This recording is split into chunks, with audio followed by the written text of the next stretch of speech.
Ya, selamat siang teman-teman. Saya Fadil sekedar mau sharing tentang program hamil saya bareng istri. Langsung aja. Jadi pertama kita kan datang ke ke dokter SPOG ya. Dari data ke SPOG ini setelah 3 bulan ternyata belum mendapatkan hasil lah ya. Belum hamil juga. Akhirnya saya dan istri disuruh ngecek masing-masing. Istri dicek HSG-nya, saya disuruh cek analisa sperma. Nah, ini ceritanya khusus di bagian sayanya aja karena ternyata setelah istri cek HSG itu nggak ada masalah, nggak ada penyumbatan sama sekali. eh, Rahimnya bagus, ya pokoknya bagus lah. Nah, ternyata setelah saya analisa sperma, saya jadi lokasi kan saya di Jakarta Selatan ya, di Pasar Minggu. Saya akhirnya istri HSG jadi supaya kita barengan ngeceknya, saya analisa sperma, istri HSG, kita bareng-bareng ke rumah sakit JMC di Mampang Buncit. Nah, hasil dari analisa spermanya itu saya bawa ke androlog. Ketika dibawa ke androlog di rumah sakit yang berbeda ya, kita nyari androlog di rumah sakit itu agak susah ya. Akhirnya dapat di Mayapada di daerah Lebak Bulus. Nah, dari sana setelah dicek ternyata analisa sperma yang dari rumah sakit JMC ini kurang akurat. Karena berbagai macam lah, kalau nggak salah itu jumlah sperma sama volumenya itu nggak cocok, makanya disuruh tes ulang sama dokter androlognya. Jadi akhirnya dari situ saya cek sperma lagi yang kedua kalinya di Prodia karena disarankan sama dokter androlognya itu di Prodia. Akhirnya kita carilah, daftarlah, dapat di Prodia Pasar Minggu.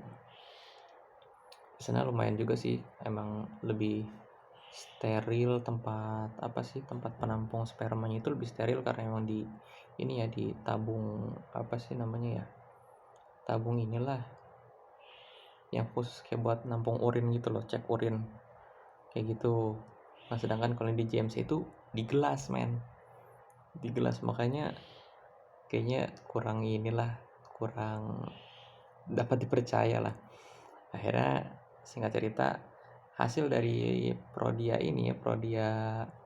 Pasar Minggu, besoknya itu langsung ada hasilnya kan ya. Dapat hasilnya adalah teratozospermia. Jadi bentuknya itu, jadi macam-macam sperma itu kan kelainan pada sperma kan macam-macam ya. Nah, kalau di saya itu namanya teratozospermia. Jadi bentuknya itu tidak sempurna. Harusnya dia kan seperti kecebong gitu ya, lancip segitiga gitulah. Nah, kalau sedangkan yang di saya itu ternyata bentuknya tidak sempurna. Akhirnya dari situ saya bawa hasilnya itu ke androlog lagi, balik lagi ke androlog Mayapada tadi. Nah, akhirnya dibawa ke androlog tadi, beliau bilang katanya, oh ini sudah cocok nih, maksudnya hasilnya ini bener lah, nggak ngaco seperti yang pertama tadi kan. Nah, setelah dicek ternyata saya dicek testisnya, karena produksi sperma itu kan di testis ya. Dicek testisnya ada varikokel. Dokternya bilang katanya yang sebelah kiri grade-nya 4, sebelah kanan grade-nya 3. Udah bilangnya gitu katanya. Setelah itu baru cek manual pakai tangan diraba gitu aja. Dari situ kita diresepin obat selama 5 bulan. Nah, setelah kita pulang dari sana, kita kan langsung nggak beli di rumah sakit ya, belinya di apotek. minta resepnya aja, minta resep dokter. Jadi tiap bulan kita beli ke apoteknya, tiap bulan beli apoteknya. Setelah 2 bulan dan selama 2 bulan pemakaian obat ini kan dikasih kalau nggak salah 2 obat kalau nggak salah deh. Namanya apa ya? Tonicard sama apa gitu saya juga lupa. Ada dua obat.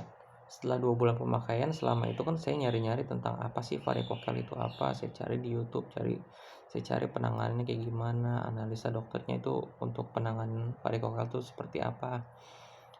Saya selama 2 bulan itu berjalan, akhirnya di masuk bulan ketiga saya udah stop pengobatan itu dengan terapi obat-obatan. Jadi karena setelah yang saya baca-baca itu varikokel itu nggak ada obat ininya, obat tablet gitunya nggak ada. Jalan satu-satunya ya operasi itu dia gitu. Jadi setelah dari itu saya belajar, akhirnya saya datanglah ke urolog karena ternyata varikokel ini di atasnya itu dengan bedah kan ya, dengan operasi kan ya. Saya datang ke urolog di Hermina Jatinegara. Nah di sana saya bilang ke dokter urolognya, "Dok, ini saya ada varikokel." "Oh, tahu dari mana varikokel?" "Ini kemarin saya dari dokter androlog tapi dikasih obat." "Oh gitu." Kalau dijelasin dokternya bilang katanya kalau varikokel itu dengan operasi, hanya tindakan saja, tindakan operasi. Tapi untuk meyakinkannya di urolog tadi kan itu juga ya dites, diraba juga kan pakai tangan gitu kan, dicek, dikonfirmasi sama dokternya, iya kalau yang di sebelah kiri emang lebih besar dia varikokelnya, tapi yang sebelah kanan itu katanya masih aman lah, masih aman. Nah dari sana saya dikasih bukan rujukan siapa sih, surat pengantar lah untuk tes radiologi USG testis. Nah jadi USG testis ini akhirnya beberapa hari kemudian kan saya ke USG tuh ke USG testisnya. Di situ memang yang sebelah kiri itu memang tampak lebih besar. Itu jadi kalau di fotonya itu jadi kan ada dapat hasil fotonya ya. Itu hitam-hitam gitulah yang jalur apa sih uratnya itu, pembuluh darahnya itu memang besar-besar. Yang sebelah kanan itu emang dokter radiologinya juga ngelihat kayaknya sini hampir nggak kelihatan lah, maksudnya hampir normal lah, nggak kenapa-kenapa. Tapi terus ketika di USG itu kan kita kan dites kan ketika di posisi rebahan seperti apa, ketika posisi berdiri seperti apa, terus ketika ngeden seperti apa, pembesaran apa sih namanya, pembuluh darahnya tadi gitu dicek, akhirnya didapatkan sebelah kiri grade 4, sebelah kanan grade 3. Nah setelah dari situ, dari USG itu apa ya, jadi kan saya baca-baca juga kan, nonton juga kan di YouTube lah, bahwa katanya kalau varikokel ini ternyata bisa dengan BPJS. Nah dari situ akhirnya saya bikin BPJS dulu karena saya nggak ada BPJS kan, bikin dulu lah BPJS. Setelah dapat berapa bulan ya, kalau nggak salah sebulan deh, kalau nggak salah sebulan ngurus ini gitu, ngurus apa BPJS, akhirnya dapatlah BPJS. Dan hasil USG tadi saya bawa tuh ke puskesmas.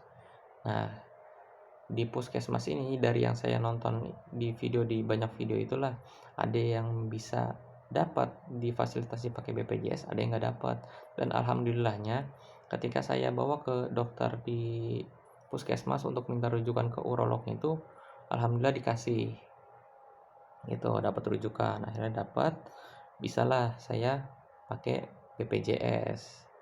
Dari BPJS ini karena saya wilayahnya di Jakarta Selatan, saya cuma bisa dapat fasilitas di rumah sakit yang ada di Jakarta Selatan aja. Tadi kan saya kan ke urolognya di Hermina Jatinegara ya, itu Jakarta Timur. Itu kan nggak bisa, beda wilayah. Akhirnya dapatlah ke rumah sakit Setia Mitra di Fatmawati Cipete situ kan. Akhirnya beberapa hari kemudian saya bawa hasilnya ke hasil USG-nya dan hasil rujukannya ke urolog di rumah sakit Setia Mitra. Nah, ketika ketemu ketemu dokternya yang di rumah sakit Setia Mitra tadi, dilihat, oh iya nih ada benar nih varikokel gede banget ya ternyata. Terus dia tanya-tanya juga kan, sebelumnya dari dokter Nugroho yang ada di Jatinegara tadi, di Hermina Jatinegara. Iya dok, wah itu senior saya itu, udahlah kamu balik aja mendingan ke sono aja, ke Jatinegara aja, ke Hermina Jatinegara, ke dokter Nugroho lagi aja, senior saya itu, biar nanti dia aja yang ngurus. Kalau sama aja sih sebenarnya, di sini juga bisa dibilang kata gitu, tapi mendingan ke yang seniornya dibilang tadi aja, karena mungkin dia juga dulu diajarin kali ya sama dokter Nugroho tadi. Akhirnya dari Setia Mitra tadi dapatlah rujukan ke Hermina. Nah ini surat sakti juga nih, surat sakti pokoknya harus difotokopi banyak lah ini nih, surat BPJ, surat rujukan dari Setia Mitra ke Herminanya ini harus difotokopi yang banyak. Nah akhirnya saya bawa lagi ke dokter Nugroho yang ada di rumah sakit Hermina Jatinegara.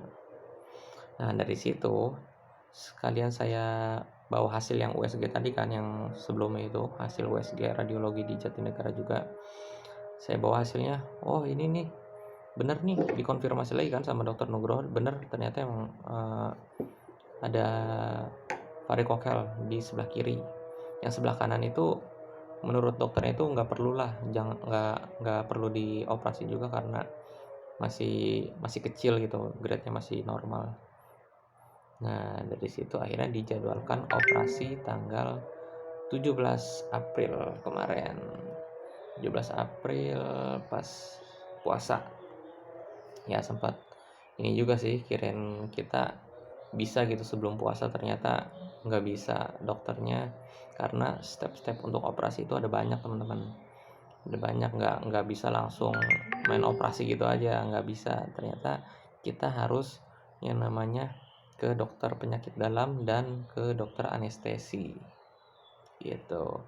Nah setelah dapat penjadwalan operasi itu, kita diharuskan untuk, karena ini COVID kan ya, jadi kita harus swab dulu, swab tes, terus ada cek darah, terus cek urin juga, sama di rongsen bagian toraks, bagian dada sini ya, di swab. Nah untungnya alhamdulillahnya di Hermina Jatinegara ini swab tes PCR itu gratis teman-teman, ditanggung BPJS.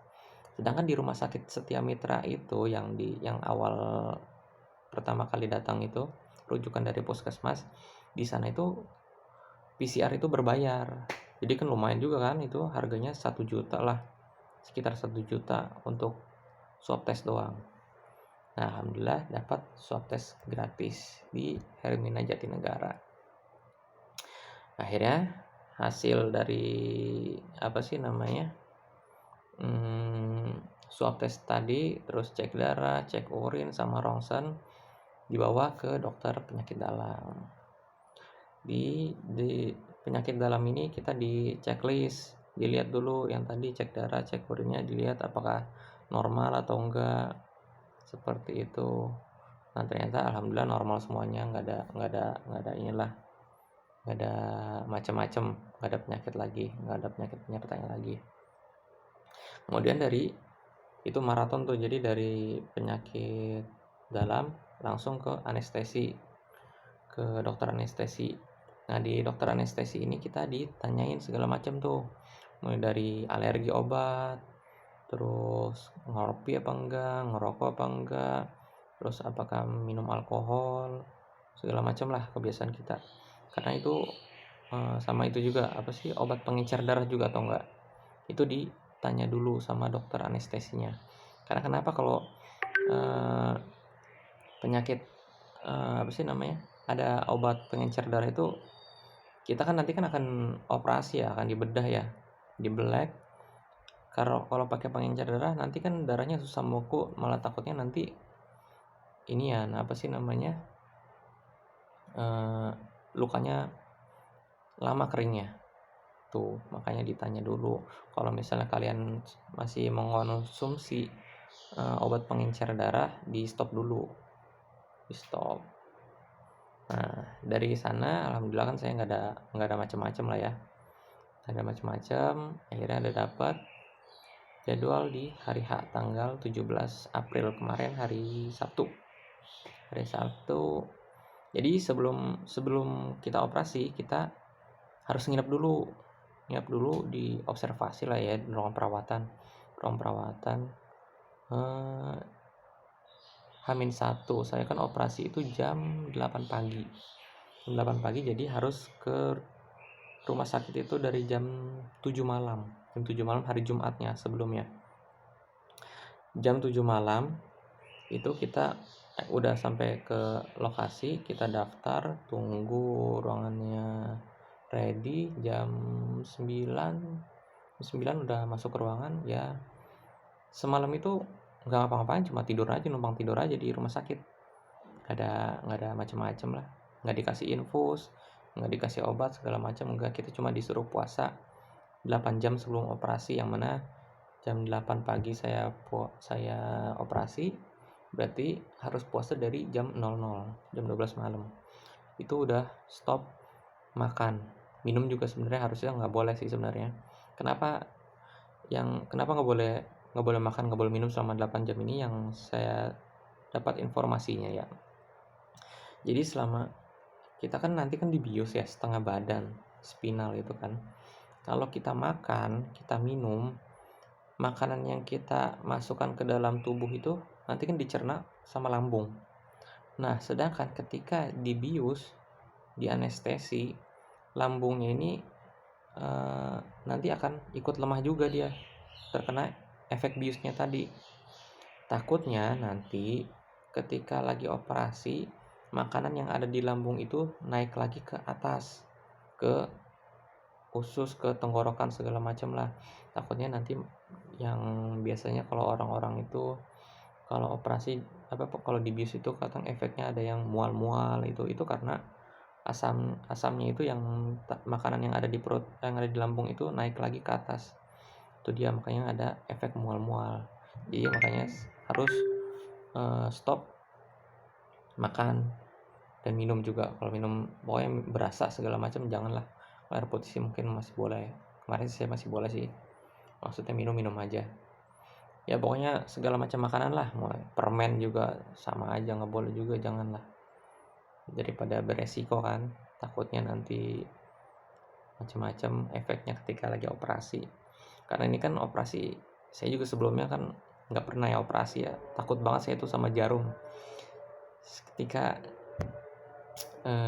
diinfus aja saya takut banget tuh, cek darah itu takut banget, takut lah sama jarum. Nah, jadi pagi-pagi akhirnya udah pagi lah ya, kita udah nginep malam itu ya, tidur ya nggak plus-plus amat sih, karena kebangun gitu kan, mikirin besok operasi kayak gimana ya. Namanya pengalaman pertama ya, kita belum tahu kayak gimana, belum pernah masuk ke rumah sakit dirawat, itu belum pernah sama sekali lah. Jangan sampai terulang lagi lah. Pagi-paginya saya akhirnya datang perawat, pasang infusan di sebelah kiri. Itu juga gimana ya, saya takut banget lah sama jarum ya. Pokoknya jarum nusuk nempel di tubuh itu takut banget lah. Itu baru dipasang aja saya langsung mual, saya gara-gara mungkin ketakutan kali ya, takut segala macam lah. Nah, akhirnya dipasang lah infusan, dikasih ya cairan infus lah, mungkin apa sih, elektrolit kali ya, segala macam. Nah, dari situ jam berapa ya, jam 6, setengah 7 lah, setengah 7 dibawa ke ruang operasi. Ruang operasi lumayan sih, saya cek yang saya rasain ruang operasinya steril banget lah, dingin banget. Dan itu emang saya lagi udah hampir berapa ya, 3 minggu, hampir sebulan lah itu biduran, bentol segala macam, bentol. Nah, masuk ke ruang operasi itu kan emang dibuka semuanya ya, kita pakai baju operasi itu yang warna hijau gitu kan, yang cuma diikat tali gitu doang kan. Dari situ ya pokoknya kalau ngebayangin lagi pengalaman pertama kali di operasi itu nggak terlupakan lah pokoknya. Setelah masuk pagi-pagi itu saya nungguin kan, masih pokoknya udah siap operasi lah itu. Datanglah dokter anestesinya, yang pertama melakukan dokter anestesinya dulu kan. Dokter anestesinya ketika dibuka punggung saya buat biusnya itu bius spinal ya, bius belakang, sama kayak orang operasi sesar, bius spinal. Jadi ya nanti cek sendiri lah bius spinal itu seperti apa. Bius tengah badan itu kita ngebungkuk gini, terus disuntik di tulang belakang itu, di sarafnya. Dan nanti bagian perut ke bawah itu daerah mungkin ya pokoknya di bawah dada lah, di bawah dada ke bawah itu benar-benar nggak kerasa sama sekali. Kita nggak ngerasain dipegang pun, nggak berasa sama sekali yang sakit itu. Pokoknya agak apa ya, terheran juga sih sebenarnya pertama kali di bius itu. Oh ternyata rasanya di bius itu seperti ini ya. Benar-benar kita tuh setengah badan itu kayak kita cuma punya setengah badan, cuma dari perut ke atas yang bisa digerakin itu. Dicek, jadi ketika di bius apa sih namanya, spinal anestesinya tadi itu kan emang ada rasa efek gatal-gatalnya ya, terus ditambahin juga sama dokternya beberapa dosis lah itu apa sih namanya, obat anti gatal-gatal gitu juga di dalam biusnya tadi, di anti biusnya tadi. Karena kita kan mau itu katanya sih efek sampingnya sih itu katanya gatal-gatal, karena beliau juga dokternya ngelihat saya ada bentol-bentol banyak gitu kan, biduran, jadi dikasih obat itu juga. Kalau nggak salah kemarin dia nyebut morfin juga kalau nggak salah, itu memang buat anti nyerinya kali ya, saya nggak paham juga lah itu buat obat biusnya kali. Nah jadi selama operasi itu kita sadar sebelah kanan kita alat tensi itu di sini nempel terus. Jadi setiap beberapa saat dia ngukur tekanan jantung kita, tekanan darah kita. Sebelah kanan itu yang oksigen level itu yang tangan kita dijepit itu tuh, kejepitan itu dicek. Terus kita ditempel-tempelin apa tuh, EKG ya, EKG yang buat ngerekam jantung kita fungsinya normal apa enggak. Jadi selama operasi itu kita di monitoring terus, itu alat-alat yang bunyi-bunyi titut gitu-gitulah pokoknya. Terus sebenarnya sih saya penasaran juga sih, pengen ngeliat gitu ya kayak gimana sih operasinya gitu kan, karena emang nggak terasa sama sekali, itu bener-bener nggak terasa sama sekali. Pengen ngeliat tapi sayang sih di iniin, di apa sih, dialingin gitulah sama kain gitu, kita nggak bisa ngeliat. Enaknya sih emang kita bisa ngeliat langsung ya. Jadi selama operasi kita nggak bisa ngeliat, nggak bisa ngerasain sama sekali. Saya juga awalnya saya nanya dulu ke dokter, dokter ini udah mulai apa belum? Udah nih, kita udah mulai kok. Oh gitu, nggak berasa sama sekali sama beneran. Nah akhirnya setelah 1 jam operasi itu sekitar 1 jam ya, saya cuma sebelah kiri aja, sebelah kiri operasinya. Dan kebetulan emang dokter Nugroho itu ya mungkin emang senior kali ya. Jadi ketika selama operasi itu ada dokter urolog juga yang mungkin yang baru gitu ya, yang masih bimbingan ya sama dokter Nugrohonya tadi. Karena yang saya dengar dari percakapannya seperti itu. Jadi beliau lagi belajar lah. Mungkin dokter yang di Setia Mitranya tadi juga mungkin belajar ke dokter Nugroho juga waktu itu sempat, makanya dia bilang katanya udah balik lagi aja ke dokter Nugroho gitu. Alhamdulillah sih dapat dokter yang senior lah di sini ketika saya operasi. Nah ketika di operasi ini saya dipasang kateter ya, di ini di pipisnya itu, jadi nggak, karena kita kan nanti nggak bisa kemana-mana gitu ya selama mungkin biusnya kalau nggak salah 6 jam, kalau nggak salah deh 6 jam. Jadi selama itu karena dipasang kateter, kita nggak boleh banyak gerak juga kan, jadi dipasang kateter sama itunya, pasang kateter. Nah terus setelah 1 jam selesai, kateternya sudah dipasang, itu masih belum terasa sakit dipasang kateter, itu nggak terasa apa-apa. Jadi ya udah ngeri banget itu. Apa, awal datang itu saya nanya, ini nanti dipasang kateter apa enggak ya sama susternya, ya katanya enggak kok, enggak dipakai, tapi ternyata dipakein juga. Aduh, ngelihat itu aja ngilu, ngeliat orang masukin selangnya itu ke penisnya itu. Akhirnya setelah satu jam kita dipindahin ke ruang observasi. Nah selama di ruang observasi ini dilihat level kadar oksigen di dalam darah tadi yang dijepit tadi di jempol itu tuh, dilihat selama 1 jam juga. Jadi setelah operasi nunggu lagi 1 jam di ruang observasi. Nah selama 1 jam ini rasa apa ya, biusnya ini mulai berasa gimana ya, mungkin karena hampir ini loh, hampir apa sih namanya, hampir selesai efeknya gitu ya mungkin ya, padahal itu masih lama lagi sih sebenarnya.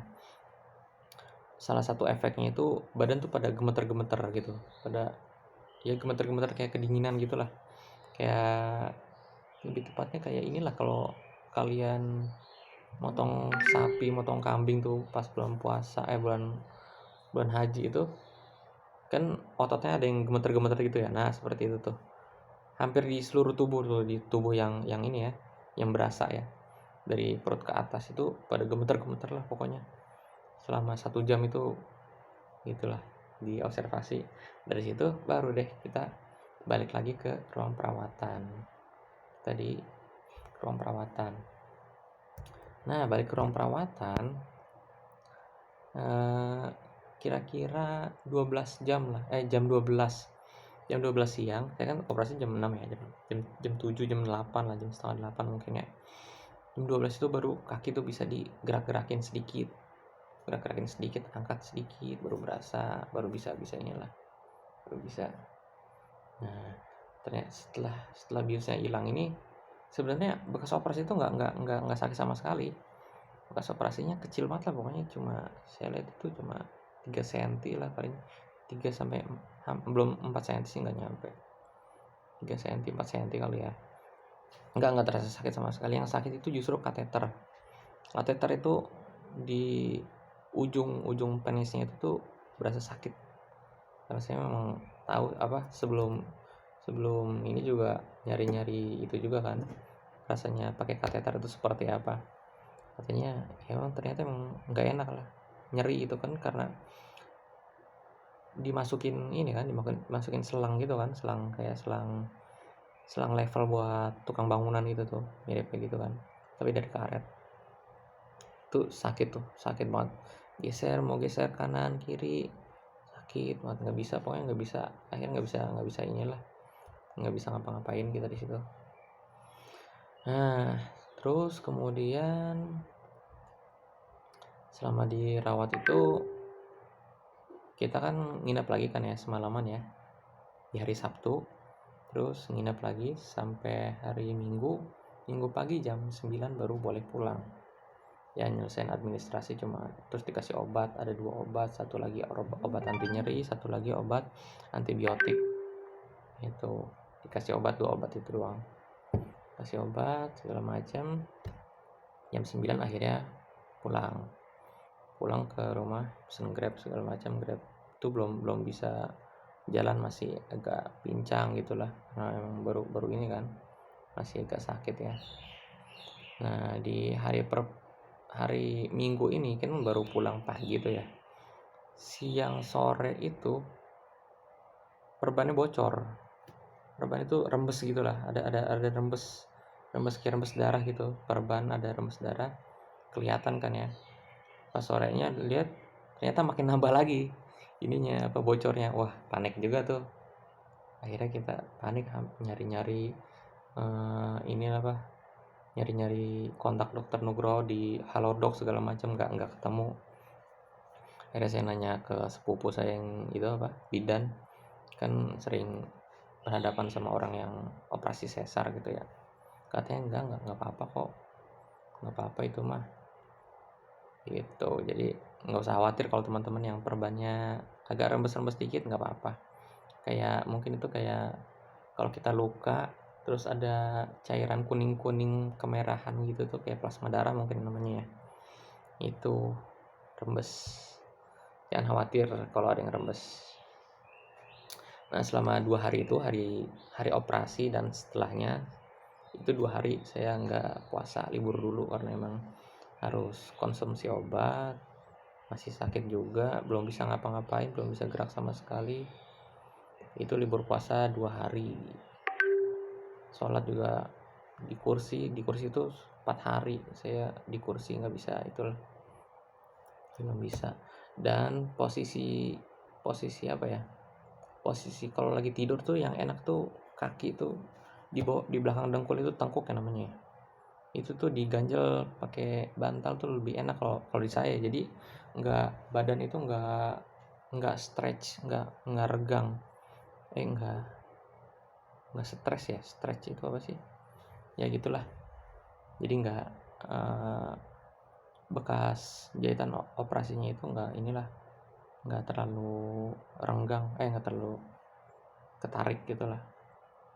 Kalau saya posisi yang enak seperti itu, kaki diganjel di bawahnya, terus bantal normal sih, nggak terlalu tinggi segala macam itu. Nah, setelah 4 hari itu, selama 4 hari saya mandi cuma di lap gitu aja, lap ini, terus perbannya dipakai handuk setengah gitu kan, buat ngejagain perbanannya itu kan, handuk setengah, badan dilap segala macam, sampoan tetap, kaki lagi gitu, sama area vitalnya juga dibersihin juga ya, disabunin juga. Pokoknya jangan sampai perbanannya itu basah lah, yang sampai. Lebih bagus lagi sebenarnya kalau di rumah sakitnya dikasihnya itu perban yang anti air, kayak orang yang sesar. Jadi kalian kalau mau mandi juga nggak was-was gitu, nggak was rembes ke lukanya gitu. Kalau bisa minta saran, minta ininya ketika lagi operasinya itu. Nah, terus di hari kelima kemarin, sekarang Kamis, Rabu kemarin, persis kemarin H-1 kemarin ini kan kontrol lagi tuh, kontrol pertama setelah operasi. Kontrol pertama kita kemarin, dilepas perbannya, terus dilepas jahitannya juga. Jadi jahitannya itu dilepasin, mungkin ya saya juga belum pernah ngeliat sih perbanan apa, karena selama di rumah juga kan emang gak pernah dibuka-buka kan, karena takut masih basah gitu ya. Pas kesana dibuka sama dokternya, saya nggak sempat ngeliat juga. Pokoknya ada yang digunting-gunting gitu lah, saya juga nggak paham karena emang nggak kelihatan juga kan. Gunting, katanya udah ini bisa mandi kok, udah bisa mandi, udah bisa kena basah, dibilang katanya dokter gitu. Jahitannya udah rapi katanya kayak gitu. Tapi kenyataannya sih saya masih belum berani, bukannya belum boleh ya, belum berani untuk kena basah. Jadi saya masih, kalau mandi masih dilapin kayak gitu, lap sendiri. Terus ya gitu, karena kalau kegesek-gesek ini masih sakit lukanya itu, akhirnya saya beli perban lagi aja, beli perban selotip gitu kan, selotip saplas kayak gitu, di perban ya. Nggak ada obatnya, apa maksudnya, perban itu nggak pakai obat, jadi cuma perban biasa dilapisin supaya nggak kegesek-gesek sama celana. Nah, di ini kan setelah hari ke-6 nih, hari sekarang nih, ini kan hari ke-6 ya, hari ke-6 pasca operasi, saya udah mulai belajar naik turun tangga, itu udah mulai belajar lah. Kalau sebelumnya kan nggak boleh angkat berat, terus ya pokoknya jalan banyak gerak tuh dibatasin, terus mulai belajar sholat, sholat apa sih, nggak pakai kursi kan, sholat normal gitu ya, udah mulai belajar tuh. Udah dari situ alhamdulillah sih, kata dokternya nggak perlu kontrol lagi, cukup sampai situ aja, nggak ada kontrol lagi. Sebenarnya saya nanya lagi kan, ini perlu di ini nggak dok, perlu USG lagi nggak dok, USG testis lagi nggak untuk ngeliat hasilnya benar apa, hilang apa enggak tuh varikokelnya itu. Karena memang dokternya bilang kan katanya itu varikokel tuh bisa bisa ini lagi, bisa timbul lagi ya, bisa timbul lagi katanya. Kalau mau USG lagi paling nanti 3 bulan setelah operasi. Dari sekarang karena April, Mei, Juni, Juli lah, Juli baru kalau mau yakin gitu ya USG lagi aja. Tapi kalau saya sih mungkin nanti lihat dulu ya, kalau memang hasil di bulan ketiga ini saya cek analisa sperma ini, spermanya udah membaik, baru saya kontrol USG testis lagi. Kalau ternyata hasil analisa spermanya jelek, nanti baru saya ke USG. Ya, kalau bagus saya nggak USG, nggak kontrol lagi. Kalau jelek baru kontrol. Kalau saya sih mungkin kayak gitu ya. Nah untuk sekarang H+6 ya, H+6 ini yang saya rasain itu kalau di bagian luka masih sakit-sakit dikit. Kalau disentuh itu masih sakit.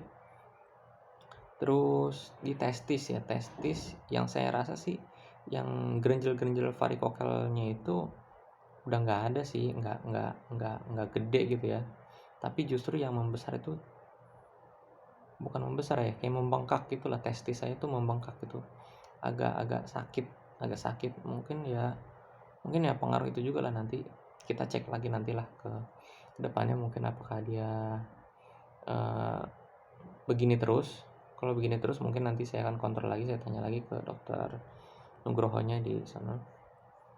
Sampai sekarang sih masih sakit ya testisnya, kemarin saya udah sampein juga ke dokternya, masih sakit testisnya ya. Mungkin kalau udah pulih maksimal sebulan 2 bulan kali ya, baru bisa, mungkin siapa tahu aja bakalan normal lagi testisnya, semoga aja ya. Mungkin ini aja sih buat sekarang, kayaknya kelamaan juga udah 37 menit. Mudah-mudahan bisa jadi referensi kalian yang mau operasi varikokel juga, yang punya gejala sama, yang ya baik yang varikokel operasi untuk program hamil maupun yang apa tuh tes kedinasan ya, kayak polisi, TNI gitu kan katanya mesti itu juga kan.